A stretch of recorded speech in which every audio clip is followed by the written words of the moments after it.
Final antecipada, uma denominação que damos a um jogo que praticamente é uma decisão, só que não incluída numa decisão de fato. Ou seja, é quando temos um jogo muito importante no confronto de mata-mata, ou mesmo no sistema de pontos corridos em que a partida define praticamente o que será a competição daqui pra frente. E em se tratando de UEFA Champions League, quando falamos de Real Madrid e Manchester City atualmente, temos muito o que acrescentar. É óbvio que ao se tratar do Real Madrid, uma equipe simplesmente amedrontadora no cenário europeu, com 14 Champions ao todo e com uma larga distância para o segundo colocado Milan, o dobro de Champions a mais, temos o Manchester City, que apesar de só ter uma, vem se tornando um adversário à altura do Madrid. Convenhamos que a semifinal passada, em que o City simplesmente doutrinou e goleou, colocando o Real Madrid de Ancelotti na roda, naquela Champions 22-23, certamente Ancelotti e seus comandados terão que ter muito cuidado pelo que virá pela frente. Mudaram as estações e algumas coisas realmente alteraram. O Real Madrid tá bem mais confiante que na temporada 22-23, e apesar daquela pompa toda após ter passado por Liverpool e Chelsea, a equipe madridista passou por muitas dificuldades estruturais ao longo daquela temporada, ficando até mesmo sem a La Liga, e agora parece que o Campeonato Espanhol será mesmo do Madrid de novo, fora que a fase do jogador está muito melhor, além de que o Real Madrid está mais encorpado, com nomes como Jude Bellingham, o inglês que chegou para ajustar os problemas de meio campo que o Real passou na temporada passada, que o Real acabou enfrentando. O City não vem naquela mesma intensidade de antes, mas o que realmente esperar? Pep Guardiola falou sobre Vinícius Júnior e a qualidade do time do Real Madrid. Quer ver tudo? Então bora até o final. E não somente isso, bora ver as expectativas para os outros confrontos. Se inscreva no canal, deixa seu like e acompanhe tudo junto comigo. Será que de fato teremos surpresa? É o que resta saber dessa final antecipada que está marcando o planeta. Definitivamente o confronto que marcou as duas edições anteriores da Champions foram os dois Real Madrid vs City, ambos por semifinais, cada um avançando uma vez e terminando como campeões. Eles voltarão a se encontrar nessa terça-feira 9, às 4 horas de Brasília, agora pelas quartas de final, primeiro no estádio Santiago Bernabéu, como aconteceu em maio do ano passado. Pela proximidade e os mesmos locais do que a eliminatória, podemos analisar o que aconteceu naquele 1 a 1 na ida da semifinal. Primeiro é importante contextualizar as diferenças dos dois times, especialmente do lado espanhol,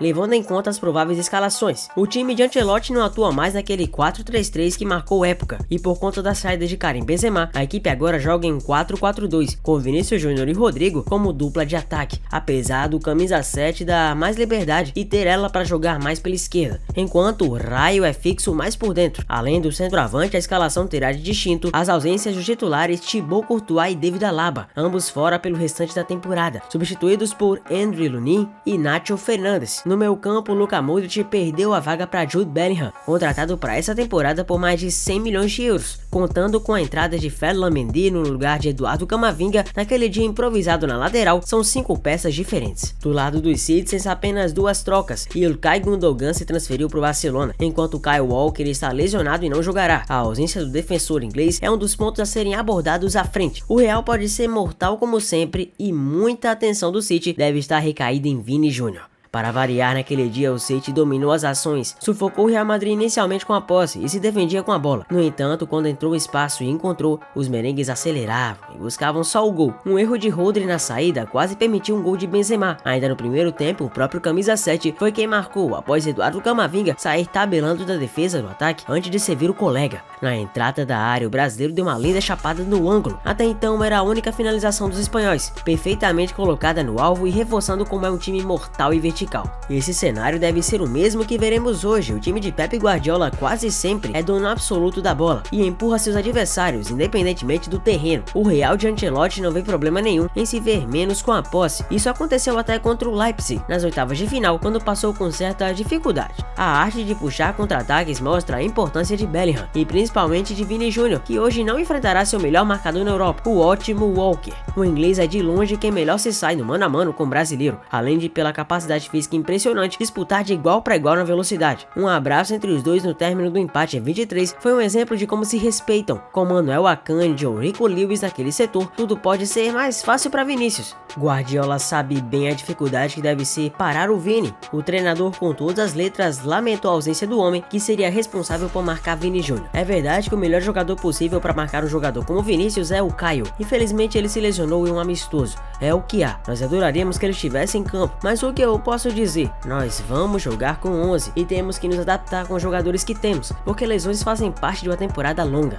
Ele completou. Em nova entrevista concedida ao canal Movistar, o treinador do City, Guardiola, que é o atual vencedor da Champions, foi questionado em relação à postura dos seus jogadores para o jogo da terça, sabendo que alguns dos principais atletas do Real, como Vini, Bellingham, Camavinga e Tchouaméni, estão pendurados e podem perder o jogo de volta caso levem um cartão amarelo. Uma jornalista perguntou ao treinador se provocaram uma suspensão, principalmente do atacante brasileiro, está nas orientações de Guardiola à equipe inglesa. O técnico espanhol do City foi categórico em sua resposta, ao afirmar que nunca deu nenhum tipo de orientação desse viés aos seus jogadores ao longo de toda a sua carreira como treinador. Para Guardiola, se uma suspensão acontecer, é porque aconteceu, e não porque seus atletas a provocaram, muito menos a seu pedido. Tentaremos fazer um bom jogo, e se houver cartão amarelo é porque aconteceu. Nunca em 14 anos como treinador procurei meus jogadores para dizer-lhes para fazerem isso, porque porventura jogadores adversários têm um cartão, disse Pepe. Mas ainda Guardiola exaltou o Real, Vinícius e tudo que o aguarda. Para ser sincero, placares como o passado, aquele 4-0, são difíceis de ocorrerem de novo. Acho improvável que isso aconteça 2 vezes com o Real Madrid. Sabemos a qualidade técnica que Vinícius e companhia possuem. Faremos o nosso melhor, mas sabemos que será um grande jogo. As dificuldades são mútuas e para contê-los é extremamente difícil. Temos que preparar terreno para o jogo da volta, mas sem nos acovardar, afirmou Pepe. Vale ressaltar que outro ponto legal do jogo da ida daquela Champions passada foi o jogo mental de Antônio Rüdiger em cima de Haaland.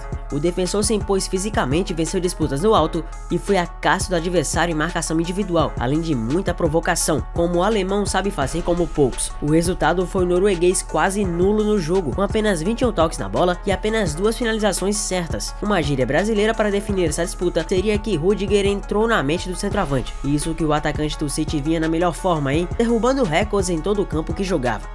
Trazendo para o contexto atual, Haaland segue com números ótimos, ainda que abaixo que na temporada anterior, mas tem perdido muitos gols e as possíveis provocações de Rüdiger podem pegar ainda mais no mental do norueguês. Como o zagueiro estava na coletiva prévia ao jogo, obviamente, foi questionado e até provocou o rival, que vive de passes dos colegas, segundo o jogador do Real. Nas próprias palavras do Rüdiger, Haaland é um dos mais fortes centroavantes que enfrentou, mas se ele tivesse de escolher um, seria Kun Agüero. Mas isso não vai ser sobre ele. Haaland vive dos passes dos seus colegas de time. Nas palavras dele, o time tem que ficar atento aos jogadores que controlam a partida, e o De Bruyne é quem dá bons passes para os atacantes. Senti um cheiro de farpa, e você? Claro que se dependesse do Guardiola, o City teria vencido a ida disputada em maio de 23, ao invés do empate. Mas em certos momentos do jogo, vimos o clube inglês calmo com a bola, sem nenhuma pressa ou alarmismo para atacar, especialmente a partir dos 21 do segundo tempo, quando o Kevin De Bruyne empatou. De certa forma, dá para interpretar que eles entenderam que o empate no Bernabéu, onde falam que 90 minutos são muito longos, seria ótimo, deixando aberta a decisão para Manchester. Deu certo, o time de Guardiola venceu por 4-0 antes de se sagrar campeão contra a Internacional.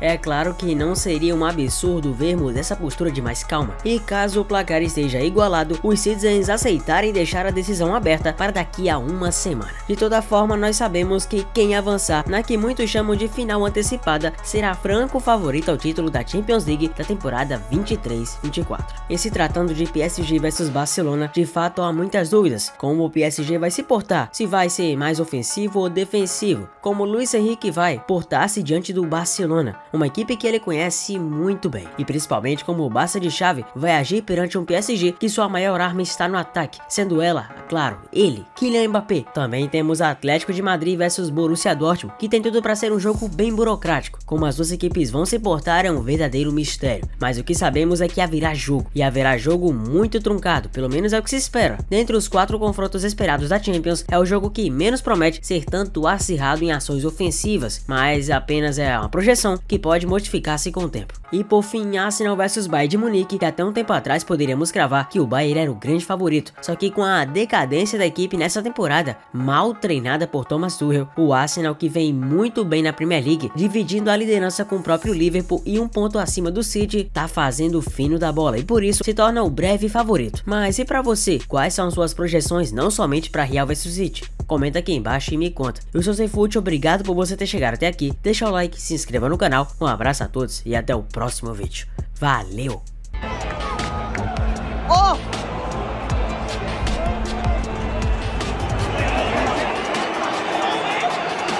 What the fuck? Yeah.